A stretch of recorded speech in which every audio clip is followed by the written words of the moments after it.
এই মার্কেটে আশা করি যে আমাদের চামড়া ৫ থেকে ৬ লক্ষ আমদানি হবে আশা করি।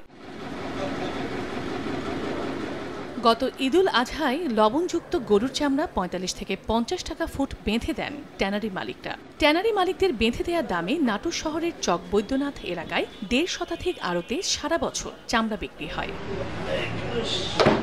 গত ২ বছর ধরে নাটোরের চামড়া বাজারে নগদ টাকায় চামড়া বিক্রি হওয়ায় গত বছর ঈদুল আজহায় এই বাজারে প্রায় ৪ লাখ পিস গরুর চামড়া বিক্রি হয়। তবে এবার ৫ টাকা দাম বৃদ্ধি করে ৫০ থেকে ৫৫ টাকায় চামড়া কেনার ঘোষণায় খুশি চামড়া ব্যবসায়ীরা। তাদের দাবি, চামড়ার বাজার শুধুমাত্র চায়নামুখী না করে অন্য দেশে রফতানি করতে পারলে বৈদেশিক মুদ্রা আরও বেশি অর্জন হবে।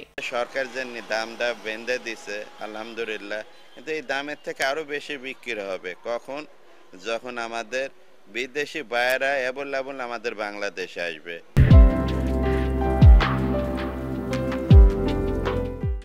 বাইরে থেকে যারা আসে তারা নগদ টাকায় কিনতেছে। সামনে ভবিষ্যতে যদি এরকম থাকে তাহলে আমাদের চামড়া মার্কেটটা আরো জমজমাট হবে। সরকারের সহায়তা পেলে ঘুরে দাঁড়াবে চামড়ার বাজার। বর্তমান করে যদি নতুনভাবে ট্যানারির মালিকদেরকে ব্যাংকগুলো এই খাতে যদি টাকা না দেয়, তাহলে এই বৈদেশিক মুদ্রা অর্জনের এই শীর্ষ খাতটা ধ্বংস হয়ে যাবে। সারা বছর নাটোরের চক বৈদ্যনাথ চামড়ার বাজার থেকে প্রায় ৬.৫ লাখ পিস গরু ও ৭ লাখ পিস খাসির চামড়া বিক্রি হয়। সময় সংবাদ, নাটোর।